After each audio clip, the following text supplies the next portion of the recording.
and welcome to episode 15 of the Anarchist Book Club with Jim Yeoman and me, Danny Evans.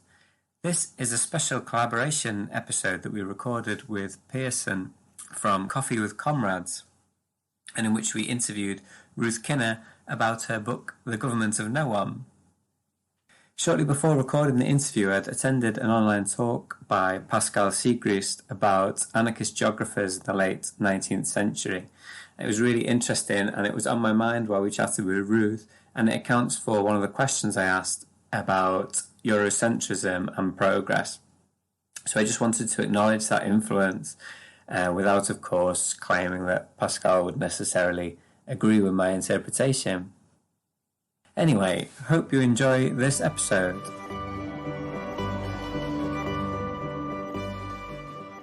So I thought, a good way to kind of start would just be to kind of go around in a circle, give our names, our pronouns, our academic or activist affiliations, and either for Jim and Danny and I, the shows that we host, or for Ruth, the name of the book you wrote. So I'll just go ahead and start. My name is Pearson. I host the podcast Coffee with Comrades. I teach at Florida State University and do a whole bunch of crazy lefty stuff in the community. That's me. So my name is Ruth. I work at Loughborough University in the UK, and I've recently published The Government of No One. And I'm a member at Loughborough of the Anarchism Research Group, which does a lot of really interesting stuff. And I've been there since 1992. I'm Danny Evans. I'm the Danny from ABC with Danny and Jim. I teach history at a university in Liverpool, and my pronouns are he, him. Hi, I'm Jim Yeoman, he, him. Also based in Liverpool, but not currently affiliated to university. Formerly of University of Sheffield, and the book that I published last year is called Print Culture and the Formation of the Anarchist Movement in Spain. All right, cool. Well, today we're going to go around and kind of ask Ruth a bunch of questions about her new book, The Government of No One. And I think, Danny, you were up in the first slot, my guy. So why don't you start us off? Okay, Ruth. So perhaps this was a general introductory question. Could you explain why you were attracted to the project of writing this book and how your book differs from other introductions to anarchism? So the book came about because I was approached. So I was approached by Pelican, and what's not to like about that? I was just bowled over, if you like, by the opportunity.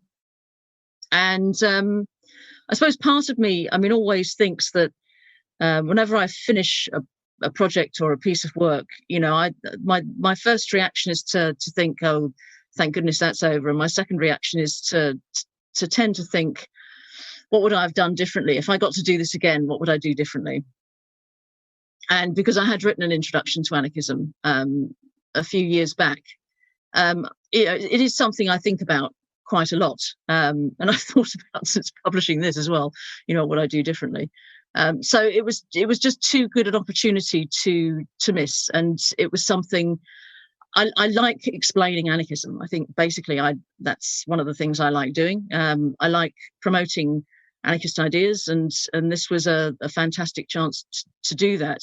In terms of what I wanted to do in the book, I didn't actually set out to try and do something entirely new. There were things that I did want to do, I suppose. One of the things I wanted to do was to try and make the anarchist critique intelligible to people who would be naturally skeptical, perhaps to an audience who wouldn't otherwise pick up a book on anarchism, but who might pick up a Penguin. I wanted to make the critique intelligible without compromising on its depth or its scope or its radicalism, if you like. So that's one of the things I wanted to do. I wanted to change the dynamic of the debate about violence. So although I kind of signal in the opening that I'm aware of the kind of the branding issue that anarchists have, that they're associated with these, they have these kind of images that attach to them as fanatics, terrorists, irrational, all of these kinds of stereotypes. I didn't want to start the discussion with that. So I wanted to recognize that there was violence that's integral to the story of anarchism, but to think about that from a different point of view. So actually, violence gets introduced into the story through an account of repression. And then by the time we get to the so-called terrorism, actually, there's a different context in which that's discussed. So I wanted to challenge those kinds of debates. I wanted to muddy distinctions that are made between anarchist schools. So, I mean, the primary distinction being between individualists and communists. And I wanted to suggest that although this is an important distinction, I mean, it's certainly important historically, and I mean, it's still important, I think, actually, that it's easily overplayed, and that there's much more that's going on in the relationship between anarchists than you might otherwise be led to believe. And I also wanted to maybe put people in different kinds of alignment. So at one point in the book, I put Bakunin next to Tolstoy and suggest actually that there's a conversation to be had between them, that the critique of political theology doesn't rule out a religious sensibility, that these things are not tensions and contradictions that make anarchism into an incoherent mess. They're just different ways of thinking about the same problem, and people come up with different responses and solutions to that. And I wanted to I wanted to think about the relationships between people who are obviously anarchists, who define themselves as anarchists, or who are so closely associated with anarchist traditions, and maybe people who are less obviously associated with anarchism, but where I think there are alignments and conversations to be had. And finally, I wanted to tell some stories about the individuals who I think make up this tradition.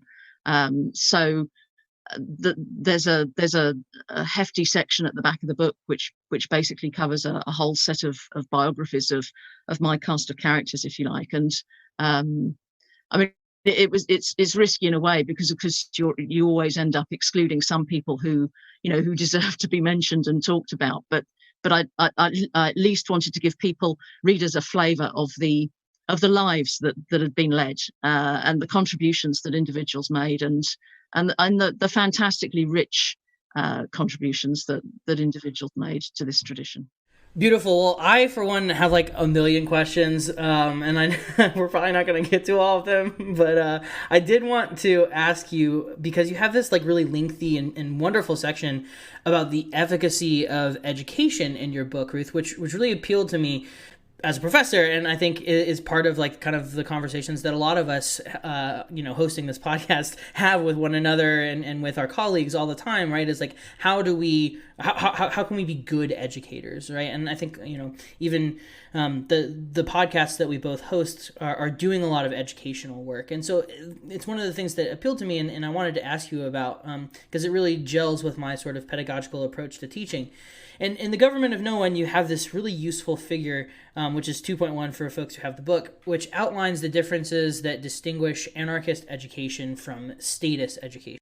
And I thought it was useful that you used anarchist education and statist education rather than like leftist education. Like there's the distinction, right, between like a very specific type of libertarian type of education and statist education.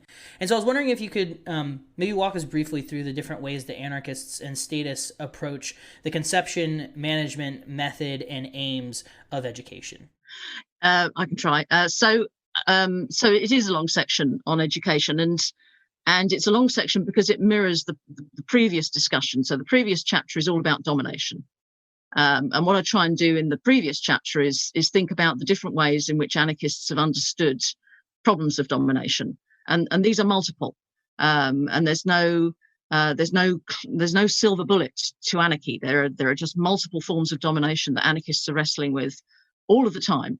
Both externally, if you like, in terms of the hierarchies that exist, but also internally in terms of the social context that they inhabit themselves. So domination is the problem that I set up, and education is introduced as a way of thinking about, well, how do you deal with that?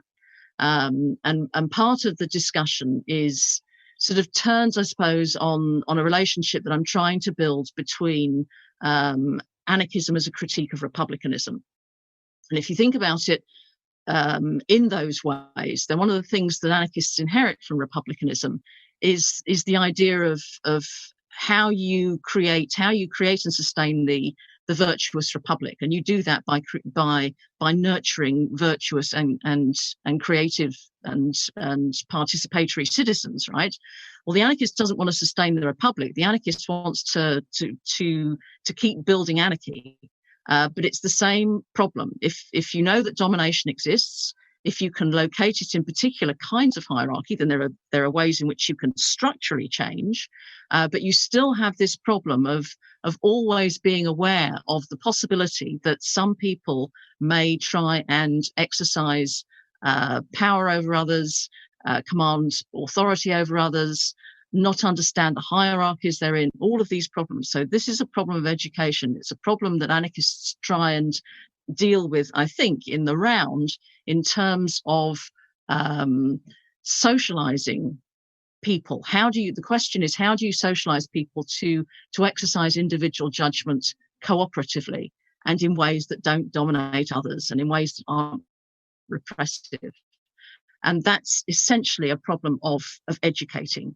And you can do it in multiple ways. You can do it by drawing people's attention to the powers that currently dominate. You can do it by persuasion. You can do it through dramatic actions. You can do it in all kinds of ways. You can do it through propaganda in multiple forms.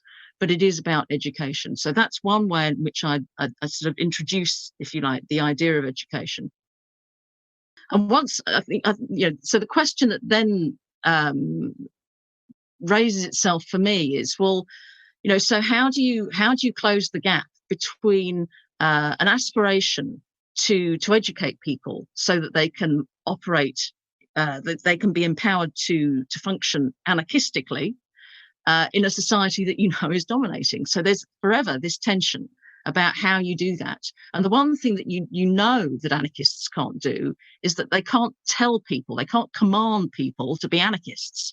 They can't give them a book. They can't just sort of say, these are the 10 things that you need to know in order to be anarchist. This is the party line or whatever. Exactly. So education necessarily has to be a constant process in which everybody is trying to learn from each other to live in ways that are non-dominating. And that suggests, I think, a particular kind of pedagogy. So the way that discussion attempts to roll out is from the kind of the general problem of socialization and how you build or what it is you're trying to do through education, and then the smaller but no less significant problem of the institutions and the methods that you necessarily have to use in order to fulfill the ends that you want to achieve. And those ends are non-dominating. And that, of course, sets up a problem of instruction and guidance and overcoming a power relationship, which we always confront whenever we try and educate anybody about anything. And I think in anarchism, one of the things I'm trying to say is that if you're aware of the gap, if you're aware of that potential problem, then you can always use the power relationships that could potentially become really damaging in more constructive ways. And that, I think, is what anarchists try and do. And so the end of the chapter tries to show in practical ways the kinds of experiments that anarchists have entered into precisely in order to build confidence about anarchism, to lay out the principles and to encourage people to become anarchistic in their practices without the use of command. Right, not forcing you, but encouraging. It's like the difference when your mom or dad is like, "Hey, I'm not telling you to do this thing." That's right. Really, I'm encouraging you. I'm inviting you to do this thing. So, and this is the problem that so people like Tolstoy, who set up schools, were constantly wrestling with this. One of the things that one of the sort of the the things that really troubled him was that, he was a great lover of Beethoven and high art, if you like, but also respected the folk art of the kids that he was trying to educate. So, one of the problems he has is, well, he starts off with the idea that, well, children will just come to Beethoven if you let them, develop in their own ways. And then he realizes that they don't. So how do you introduce them to something that you think is good without imposing your own value system in a way that crushes everything else in them? And I think that, that's the problem that in a specific way that the anarchist is trying to deal with, and that means that education must be fundamentally different from the way it works in the state, because in the state you're being trained up to do something always, and trained up to fit some model of practice that's been determined for you, and that's it means you have completely different methods of educating people, completely different aims, completely different objectives. It's a world of difference between the two. Yeah, thanks for that, Ruth. That really kind of chimes a lot with many of the examples that I found in Spain around the turn of the century, where I agree with you in a way that education really is the kind of master framework that they're trying to operate in. They see everything they're doing as educative, and they have these these kind of wrestles, as you put it, like Francisco Ferrer, always occurs in discussions of anarchist education, but he was having the exact same debates within the movement, others in the movement saying, no, this is dominating, this is elitist, this is, this is telling people what to do. And he kind of sometimes was a bit like, well, what do you want me to do? But, it's a constant thing. And I think that this kind of focusing in on education kind of ties back to, the first question in your answer there about trying to reframe anarchism. And I think that a lot of these thoughts about education are something that would resonate with many people now about the relationship of power within education, and I think focusing on that and kind of pulling out that and making, for example, violence a kind of a part of that, but it's definitely not the whole story, is really adding to what you're doing with the book. And I think this ties into a question that I have about, as anyone working on anarchist history or theory knows, you do often encounter the persistent claims from people who aren't anarchists that it is deviant, that it is dangerous, or I like the quote that you put in by Zenker, that it's a hallmarked by a childlike catastrophism. I know it's a massive question, but why do you think that it has this purchase? Like one idea I sort of throw out is, perhaps because, as you say, of anarchism's emphasis on doing and on deeds and on, kind of getting involved and not having these kind of sacred, canonical texts, as in contrast to, say, the very scientific, in kind of inverted commas, theorizing that's so embedded in the Marxist tradition. That was just one idea. I wondered if you had any others about why it is that, the anarchist bomb thrower, uncontrollable, remains so domineering in the discussion of the. Yeah, well, I mean, in a sense, the anarchists have only got themselves to blame. I mean, if you call yourself an anarchist when you know that the word means chaos, then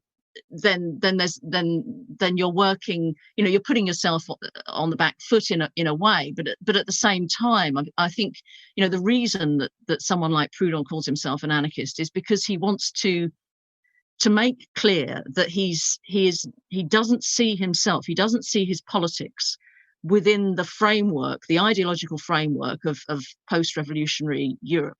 So where you have a breakdown between conservatives, liberals, and then as the century goes on, socialists.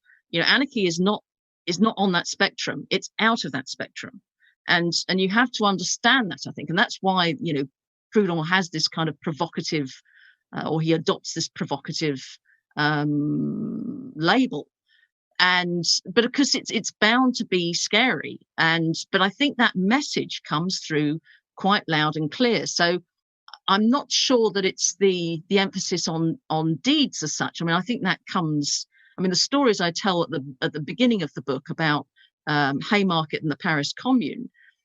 These are important events, but the demonization that takes place precedes any of the big, waves of assassination that come in Europe in the 1890s to the early century.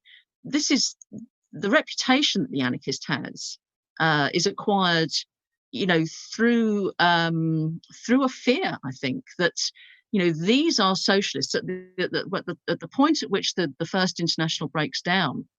I mean, the commentators who are looking at that are looking at the relationships between these two wings of a socialist movement, which nobody really understands.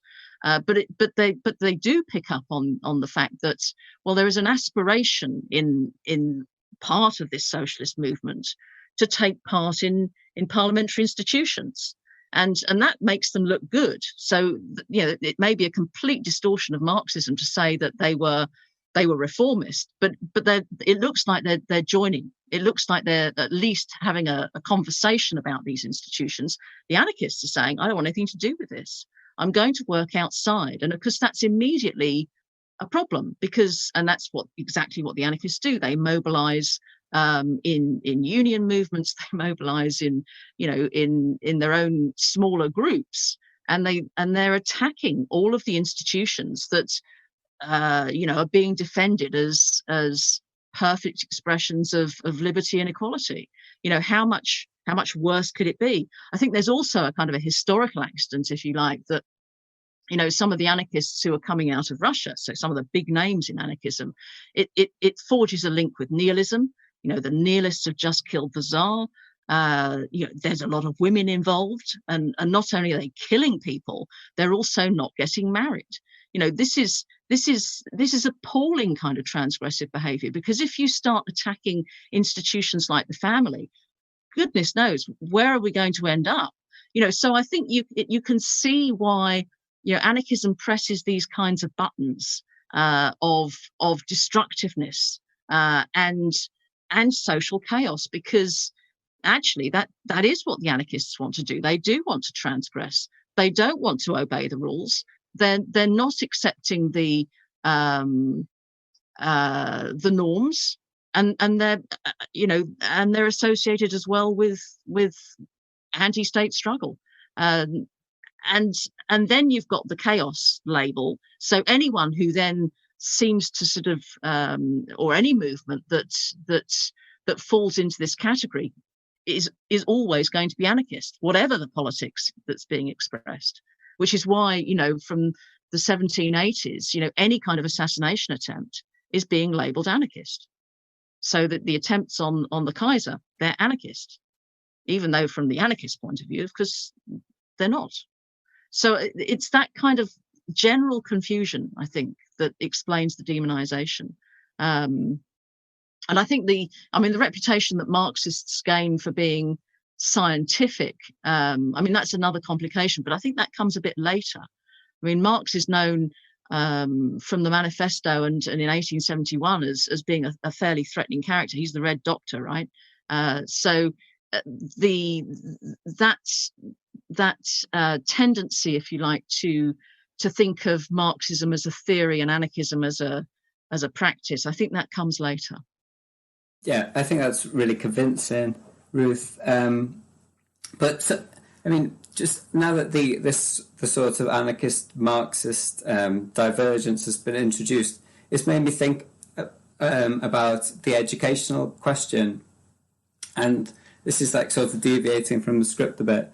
But that's where things get interesting, Danny. Let's deviate. Well, it just occurs to me that, especially thinking about the anarchist movements that Jim and I in particular sort of look at in Spain, like education, yes, is this like kind of framework, the master framework, if you like, for understanding their activity.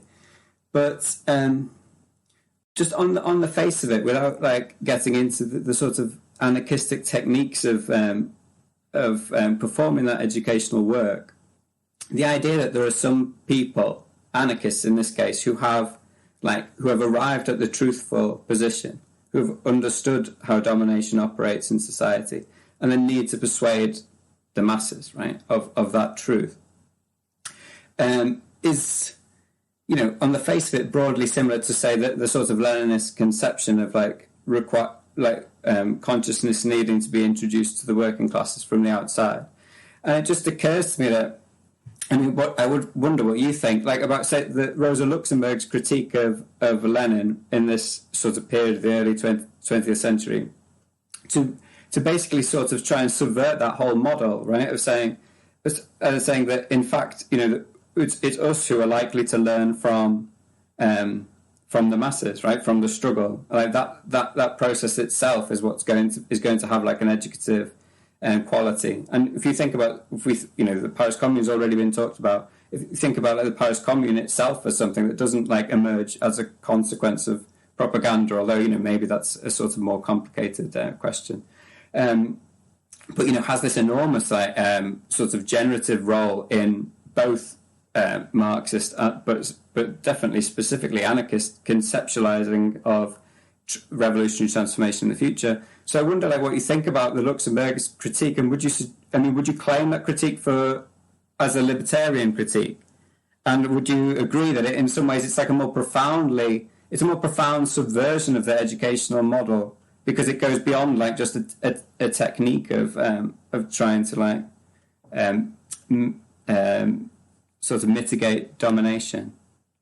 So there's a lot there. I mean, so one difference I think between anarchists and Marxists is all that. I mean, given that there's huge variety as well within Marxism, but you don't get the same. There's no role for. There's a very different understanding of class and what class does, or what the function of class is. And for me, I mean, I do write about or try and sort of talk about different ways that anarchists have understood class.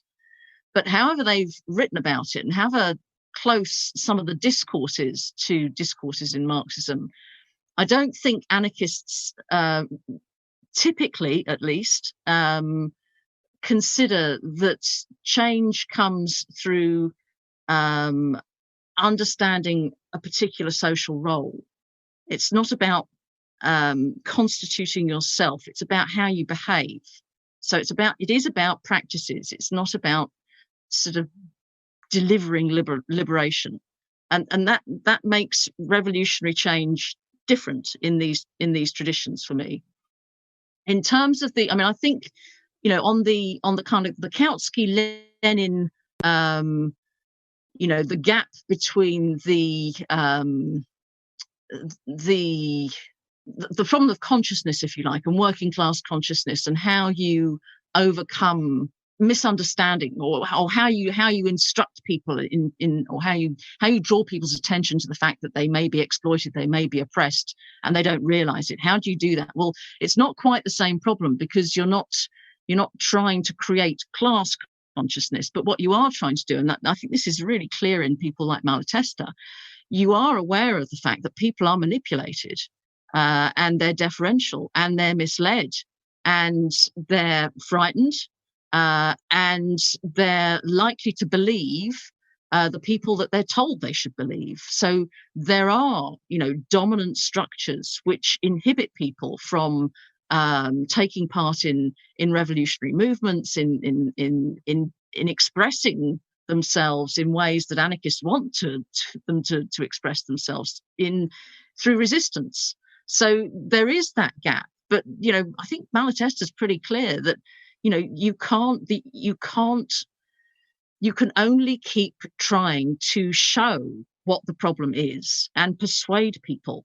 And if they don't join resistance movements, then this is a matter of strategy and waiting and organizing. It's not a matter of developing the right consciousness in order to achieve revolution at a time that somebody else understands is correct. I think that these are fundamentally different ways of looking at revolution, and historical forces and change. I mean, in terms of, is Rosa Luxemburg libertarian? I think there are aspects of Rosa Luxemburg which are libertarian, but she's also a determinist. I mean, she's an economic determinist. So, I think those critiques make sense within the framework of the debates that are going on within social democracy at the time. And I think they're important debates. And I think there are conversations to be had always across libertarian traditions. But I don't think that the starting points are the same. I think they are different. Okay. In other words, I do think that, I think there's a temptation often to think that anarchists don't have a distinctive kind of way of theorizing, but I think they do. And I think that comes through the critique of domination, and not just, if we call this the state, then we can get misled, because the state is a concept that appears across socialist traditions. But I think the critique of domination actually is distinctive in anarchism. I'll follow that, that big question there, and where we ended on domination, with, I guess, one way that anarchists have kind of conceived and articulated domination. And when I was reading, I just really picked up on, it's unfair to focus on one line, I suppose, but I was interested in kind of exploring it, because on our podcast we've talked about quite a few works on slavery, the experience of slavery, emancipation, the self-emancipation of blacks in the United States, and kind of that kind of world anyway. We've looked at Paul Gilroy, David Rodinger's work, and Julius S. Scott. So, it's something that, we obviously have an interest in. And the line that you made the point that despite the very frequent invocations of slavery in 19th century anarchist writing in particular, but beyond that as well, you say that they are not making a moral equivalence between chattel and wage slavery, that there is something distinct in that. And I wondered what that distinction was, because again, it's something I encounter quite a lot, and is in the book quite a lot. There's Lure's quote that government is organized slavery, and that kind of made me think, like, okay, so is there a different kind of understanding of slavery than the one that I guess most people now would think of chattel slavery, and if there is that, could you kind of develop on it? I think anarchists recognise, or the people I'm talking about, certainly people like Kropotkin, but not just Kropotkin, recognised that there was a difference in the status that people had once chattel slavery was abolished. So the acknowledgement of rights, even if you couldn't enjoy them, still made a difference. You had fundamentally different status. And there's something that Kropotkin says at some point in Words of a Rebel, that you can't whip people on the streets in Paris like you can in Odessa, because people have rights. You simply can't do it. You could have done it, 50 years ago, before the revolution or whatever, or 100 years ago, but you can't do it now. So it makes a fundamental difference. But having said that, I think anarchists were serious that the brutality that you find in the worst forms of chattel slavery could be replicated even after the abolition, and were and are. I think they were serious that the violence that's involved in contract, where people have rights and they can choose, effectively what they do, and they can have legal protections and all the rest of it. But there's nevertheless, there is a violence which can be as harsh, that the compulsion remains, and that the basic relationship between master and slave is replicated even in a regime of rights. So there are differences. There are clearly differences in the status of a chattel slave and a wage worker, a wage slave. But there is a fundamental continuity as well. And so when Tolstoy says in The Slavery of Our Times, he kind of asked the question, what's the difference? In the old days, the landowner could compel the serf to go down into the cesspit and clean it out. And now the landowner can't do that because the serfs have been freed. But nevertheless, the landowner has the power to pay one of 100 serfs, former serfs, to go and do this on a contractual basis. Not much changed, but there's not the same. The fact that rights have been asserted, of course, makes a difference. Well, that's interesting because it really echoes a point that's made very early in David Rodinger's book about seizing freedom, in which he says, despite all of the, continuing violence and oppression post self-emancipation of slaves, there is still a difference in the situation between those 2 points, and I think that would kind of carry on there. So it's an interesting point, and thanks for answering. But I think, Lucy Parsons, it says, words to the effect, we came out of the Civil War having fought in order to abolish slavery. That was what for her, that was what the Civil War was about in America. And her position in 1887 is that they were sold a lie. Yeah, that's pretty damning, especially coming from Lucy Parsons. Ruth, one of the recurrent themes that I noticed throughout The Government of No One is how you place different tensions in anarchist theory and praxis around these separate poles. And you talked about this at the very beginning of this discussion, where you draw distinctions between these different types of trends within anarchism, right? Between social and individualist currents in anarchism, or debates around nonviolence and tactical diversity. And one of the things that has always consistently drawn me to anarchism is its ability to perform these types of nuanced syntheses, right? It's not either or, but it's both and. And so I was curious if you think that anarchism offers a useful framework for this sort of dialectical critical inquiry, and what it is about anarchist theory and praxis that maybe lends itself to this sort of analysis and inquiry. That's interesting. So I suppose, one of the things I was trying to do when in the discussion of organization and individualism and all of that was to try and suggest that the kind of the classic mappings between individualists as people who reject violence and hate organization, and the social anarchists or the communists as people who are ready at the drop of a hat to build a barricade and will dragoon people into all kinds of potentially rigid sort of organizational structures. This is a parody, and there are overlaps, and there are, as you say, there are tensions, and that's the point. Because for me, these arguments about how we should strategize or how we should respond to domination, this is an issue of context, and it's an issue of judgment fundamentally, and responsibility. So people make decisions. Clearly, there can be principled divisions between people about, certainly on questions of violence, but in the main, it seems to me that one of the really rich things about anarchism is this ongoing discussion, if you like, about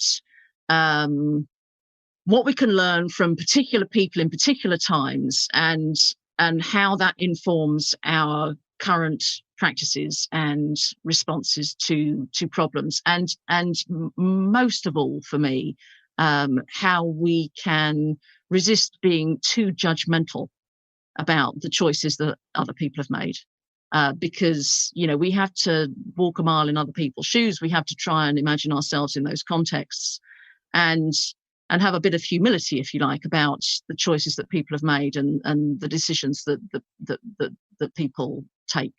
And I think that argument and that debate must continue. And I think anarchists miss a trick if really complex decisions about organization and strategy become too programmatic. That this is the way that you do something. I just think that's probably a recipe for disaster. If people have to evaluate the context in which they're in and make decisions on that basis in cooperation with others. That's where I want it to go. Yeah, that fluidity is really, really appealing, and it makes it, I think, it makes it a really dynamic philosophy for approaching all sorts of different issues in life, whether it's education, like we were talking about, whether it's state oppression, whether it's personal relationships, like in the family or like romantic relationships. It's all subject for critique and analysis because of the fluidity and the dynamism of anarchy, which I think is neat. About Emma Goldman is that she's constantly wrestling with, did she do the right thing? And often saying, "Oh, I don't think I did." But it's open and it's out there and it's for everyone to see. And you can only learn from that. Something that I wanted to ask, that you've already kind of touched upon it, and I just perhaps want to just expand a bit more. I found the discussion of anarchist attitudes towards law really interesting and not really something that comes up a great deal, I don't think, in that kind of way you've approached it. And anarchist attitudes to, say, the Enlightenment and the notion of modernity, I find very interesting. And I've encountered a few times recently this notion of a kind of alternative modernity or an anarchist modernity, and I think that's a really kind of, that's something that I'd like to kind of explore more in this relationship, not least because I'm familiar in the Spanish context of anarchism being seemingly forever framed by Eric Hobsbawm as a kind of primitive pre-modern sort of way of thinking of the world. But this is clearly something that, as you said earlier, it is slightly out of the spectrum in a way of kind of European or world global kind of thought, post French Revolution. But at the same time, it clearly does use a kind of Enlightenment modernity mentality to some extent. The concepts and the subjects of anarchism are often the same that other movements are using, but they've been kind of reframed in a way that doesn't click into very easily a kind of liberal or Marxist teleology. And I wonder if this, if you feel, and you kind of suggested already, so maybe the answer is just yes, but if this is, this is a cut between anarchism and other kind of groups on the left or liberals or, these kind of things, that goes deeper than often how it's framed, which is the distinction is between strategy. You'll find in accounts of the First International that really the only difference between them is how they achieve the same ends. This suggests actually no, that this is something, kind of fundamentally different between the two. And I wondered if you had anything more to say on that. Yeah, absolutely. I think it's fundamentally different to everybody, actually. So, the anarchists sort of argue basically that the state is a historic defeat. So in that sense, they're kind of part of everything that you could associate with modernity, in the sense that they anticipate people like Weber and say, but this is all wrong. This is what we should resist.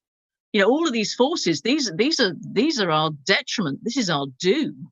The last words that Kropotkin says at the end of the state, its historic role, is, you've got a choice. It's life and mutual aid, or it's the state and death. And he's not far wrong. And what he's looking at, and not just Kropotkin, but I think, you find the same kinds of themes in Bakunin, in most of Bakunin's followers. So Reclus, Malatesta, all of these people, they're looking round at their their local environments, if you like, and they're seeing forms of life and practices, ways of living, social orders, which are not pre-state in the sense that they're destined to be developed or overcome. These have evolved over time, and they're perfectly capable of evolving again and of adapting and developing and becoming, enriched and all of this. But that process will be halted with the extension and the imposition of state structures. That's basically, I think, the argument that, what do you lose if you centralize everything, if you regulate everything, if you demand uniformity, if you impose these ways of living and practices that people themselves become detached from, that you physically move people, from one location to another in order to satisfy some need of the state. that you dragoon them into military service, that, you start regulating people's lives in completely artificial ways.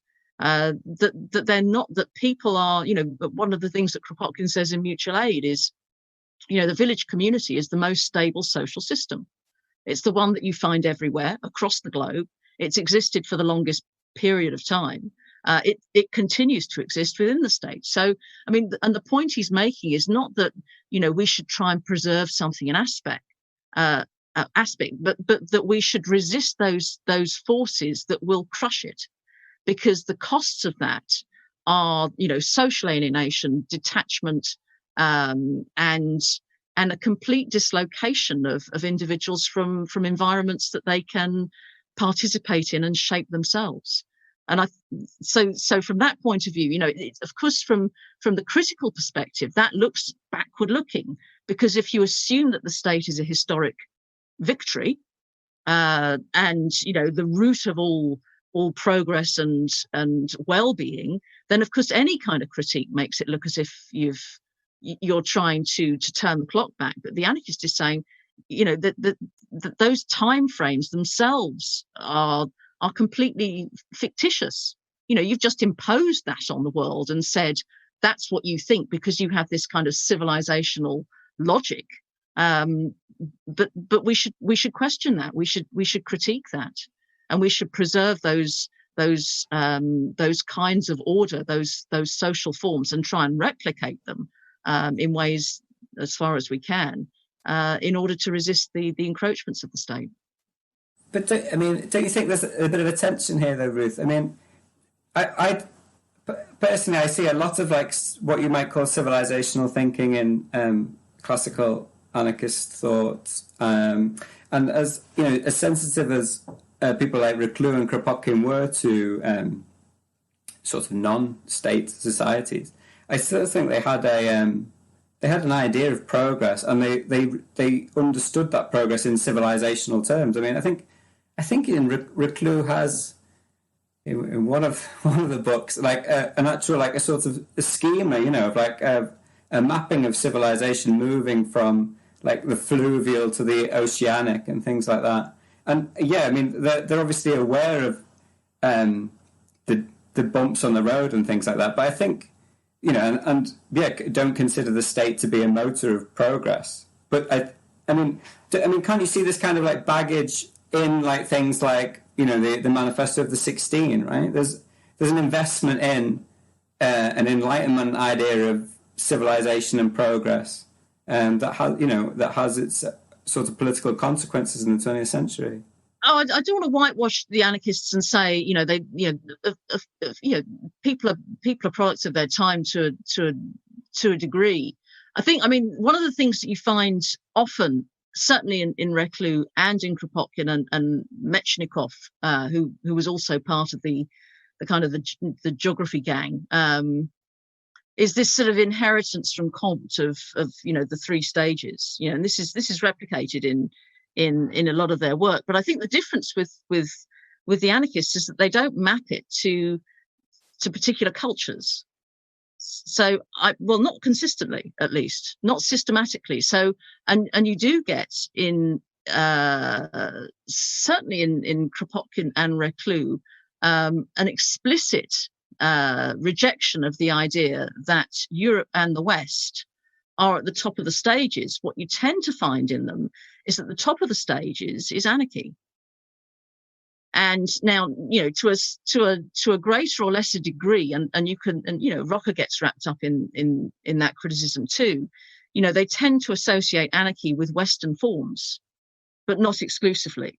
But maybe they're reading the world through a Western lens. Undoubtedly these things are true. You can't escape these kinds of prejudice, if you like, or norm. But did they think that Western civilization was superior? I'm not sure it's that clear cut. I think they're at least conscious of the fact that there is a narrative within the sort of within colonialism and within imperialism that suggests that enlightenment comes from adopting Western practices. And in that respect, for me, they're absolutely opposed to that. They simply don't subscribe to it. So I think, even the Manifesto of the 16, I mean, what are they talking about? They're actually talking about a distinction within Europe. So for the Kropotkinites, civilization is threatened by the spread of, or by the Prussification of Europe. That's a civilizational problem. And why is it a civilizational problem? Well, because, my view is that, rightly or wrongly, and however sort of crude the analysis or faulty the analysis might have been, they saw in Prussia the exemplary state. And that if Prussia won, if Germany won, then that would become the model for the rest of Europe, and for Kropotkin, his obsession, for Russia. The one thing you didn't want to happen in Russia was that it would replicate the German model. And the only chance to enable Russia to reconstitute a federation of multiple nations was to resist it. And he was wrong. He was proved wrong. But I think that's what he was about. So I don't think, when they use that kind of frame of civilization, they're thinking about the breakdown of powers within Europe. They're not talking about Europe and the colonies. But, of course, people make plenty of, I don't think that takes all anarchists off the hook in every way. That, no one is free of making bad calls but I don't see them. Fundamentally, I don't see the anarchists as being part of an ideology of Western progressivism. I simply don't see it. Well, anyone who has frequented anarchist circles has doubtlessly heard the word utopian thrown about as an epithet. And in Chapter 4, you write pretty extensively about different currents of utopian thinking in anarchist theory and praxis, including anti-utopian utopians. And I've heard Kim Stanley Robinson, the writer and author, use the term anti-utopia, which accomplishes a sort of similar rhetorical double negative. And I'm really interested in this theory, and it animates a lot of my research. And so I was wondering, Ruth, if you could talk a little bit about this idea, this idea of anti-utopian utopians or anti-utopia, and why has it proven important for anarchist milieus? Right. Yeah, so I mean, there's also, there's another way of thinking about it, which is utopian anti-utopianism. So you start off with the utopia. So if you don't have, if you don't have a theory, this comes back to the previous point in a way. If you don't have a theory of progression, if you don't have a theory of history, of a natural dynamic that's going to take you from one place to another, which for me is what anarchists. That's the absence, if you like, within anarchists. They don't have that automatic, that dynamic of change. Then you have a problem, one of motivation, and two of kind of feasibility, if you like, and possibility. So you're working in a real world which is structured by all kinds of institutions and power relationships that you don't like. And the question is, well, so, what are you going to do about it? How are you going to make it better? So you're kind of drawn as an anarchist, I think, to thinking about plans, what it might look like, how you might anarchize something, how you might undo some of the dominating forces that you're attacking. So that's one way of thinking about it. But at the same time, you can't. It comes back to the education point again. You can't tell people the best ways to live. They have to choose ways of living by themselves and through their own practices and through their own cooperation. So, you're working within this, again, this tension between what might something ideally look like in order to function in a particular way, in order to deliver particular kinds of services or to meet particular kinds of needs. How are you going to provide for well-being? What kinds of measures do you need to take if you want to transform a social order without, going through hardship, famine, the breakdown of all kinds of provision that enable people to live decent lives. So you have to have that. There's a certain amount of planning and thinking involved in that. And of course, as soon as you start to plan and think for today, you're inevitably thinking about, where's that going to go? How's that going to lead? And the other thing you're trying to work out is what's possible within the constraints that you currently face.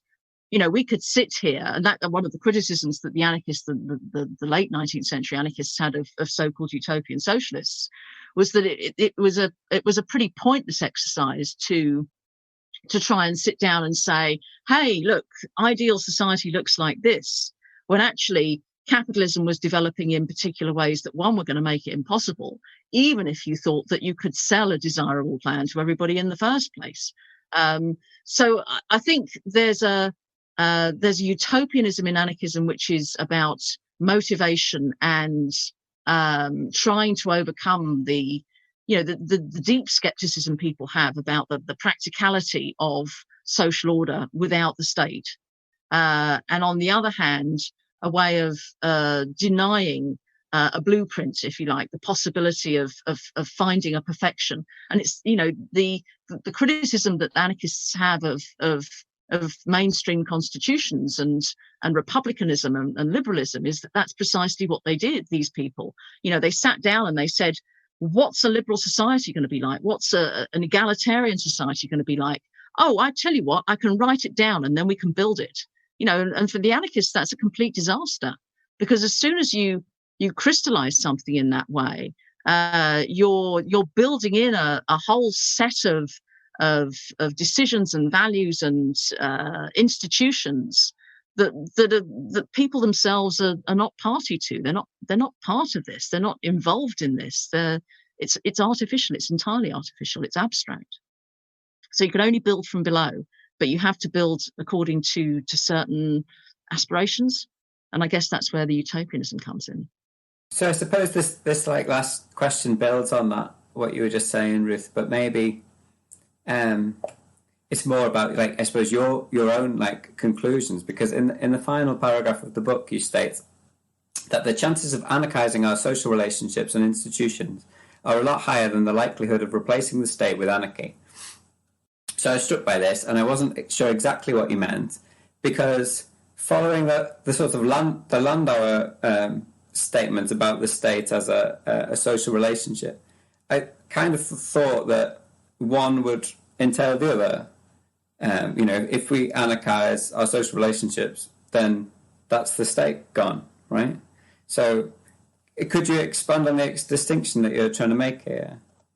It's partly a way of trying to get away from this thing called the state, which, the state, what does it mean? It's a huge, complex concept. And, we've already been talking about it, so what does it mean in terms of people's understanding of monopoly or exploitation or racism or any of these kinds of problem. So on the one hand, I think the state becomes a shorthand for all kinds of different sorts of problems that we need to think about separately. We need to break down. And on the other hand, I think if you say to someone anarchy is about abolishing the state, that it seems so ridiculous, that you come again. What on earth does it mean? How would you go about that? This is not just changing people's social relationships, is it? That seems to be saying you're going to be changing everything from the collection of the dustbins to electoral systems, from welfare systems to schools, to all the things that people enjoy. It just makes it sound crazy. So if we think, so part of what I'm trying to say is, I'm not sure it's helpful to think about these these really complex things in these shorthand ways. I don't think that helps anarchists particularly, and I don't think it helps people who are skeptical about anarchism get any greater sense of what it is anarchists actually want to do. So the other thing I guess I'm getting at, I mean, in terms of the actual distinction, is I don't think that anarchists do want to replace the state. So I don't think anarchists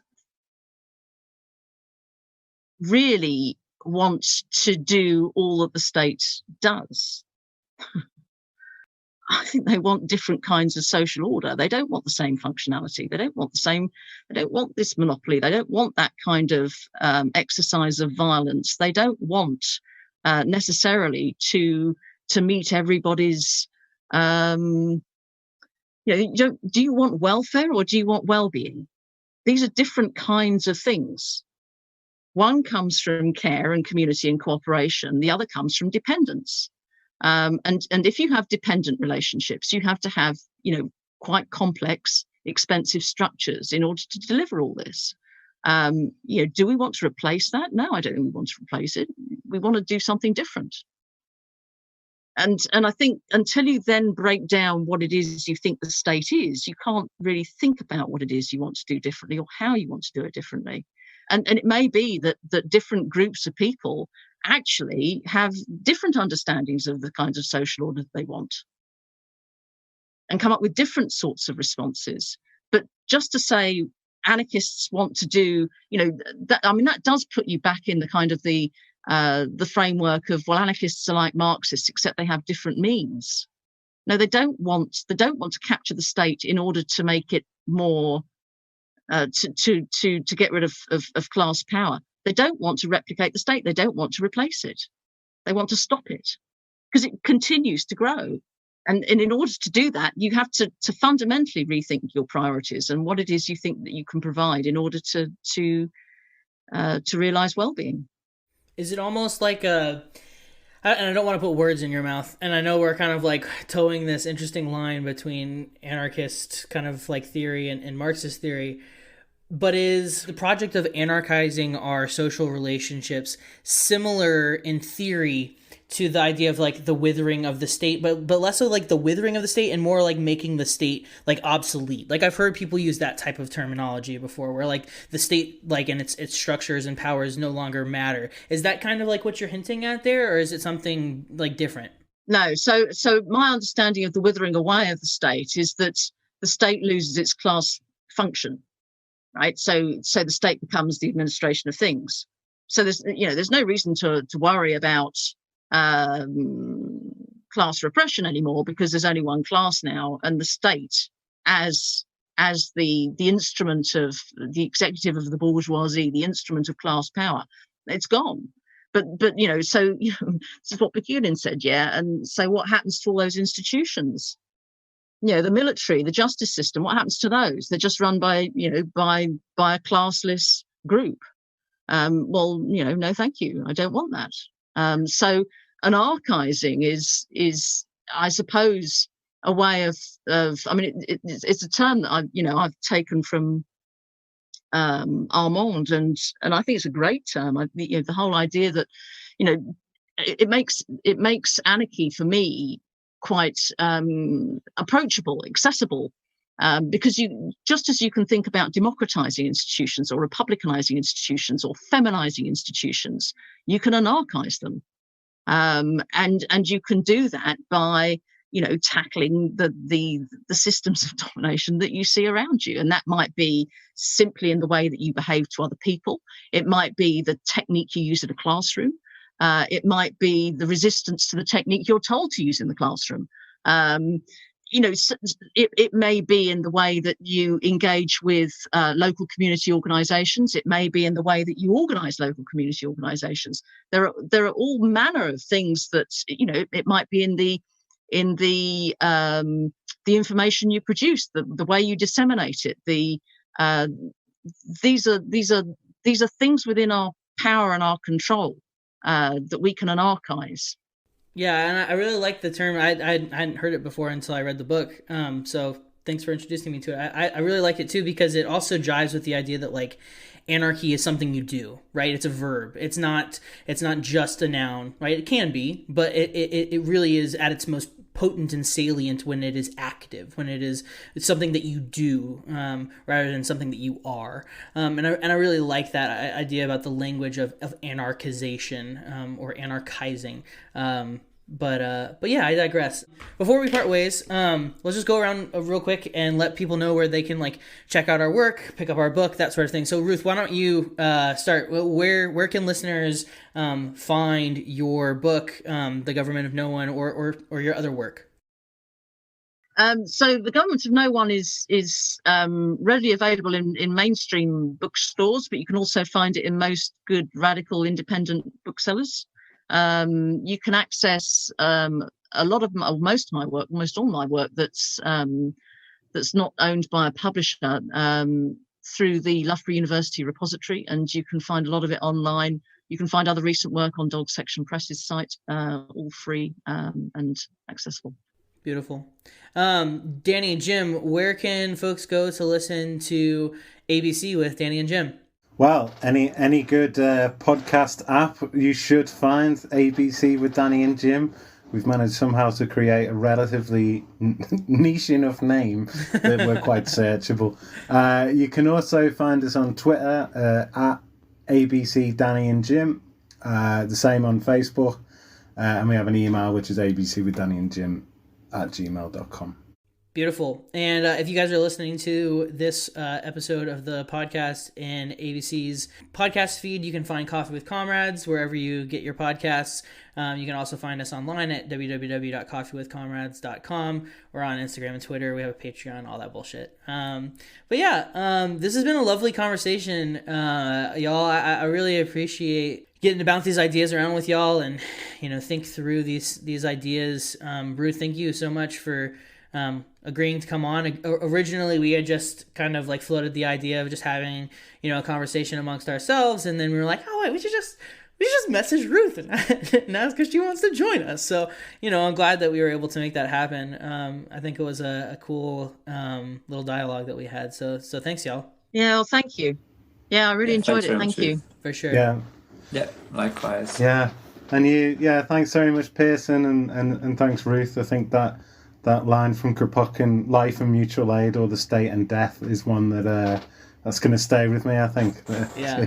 Fuck yeah. That's a good note to go out on. All right, y'all. Well, be well. Solidarity to each of you. Yeah, you too. Yeah. Cheers. Bye. Likewise. Bye-bye.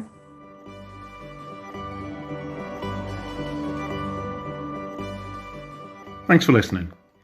If you enjoyed that show, do check out Ruth's work, much of which is available for free on the Loughborough University repository and Dog Section Press. We put links in the episode notes to help you find these. Likewise, if you enjoy our podcast, do check out Coffee with Comrades, a brilliant show with over 100 episodes, including interviews with Danny and Ruth, covering current events, theory and action through a radical lens. You can subscribe to the show on your podcast app, follow on Twitter at CoffeeWComrades, and find the show at coffeewithcomrades.com. Thanks to everyone who's tuned in to our show over this year. We've been amazed by the interest that our DIY show chatting about radical history has generated. A special thanks to all those who have joined us on the show. Constance Bantman, Ollie Burke-Lawson, Frank Jacob, Kathy Ferguson, Alan Maguire of the Sobre Mesa podcast, and Pearson and Ruth from this episode. We have several more interviews lined up for the new year, and if you have a work that you'd like to discuss, have any recommendations for us, or have an idea for an ABC bite-size giving a summary of a foreign language work to an English audience, then get in touch. Our email is abcwithdannyandjim@gmail.com, and you can follow us on Twitter and Facebook, both at abcdannyandjim.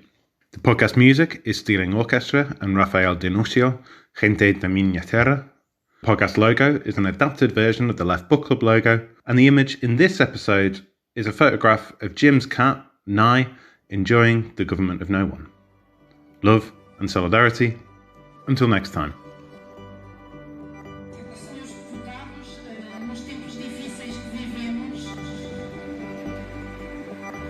A sucessão de acontecimentos como estes nas minorias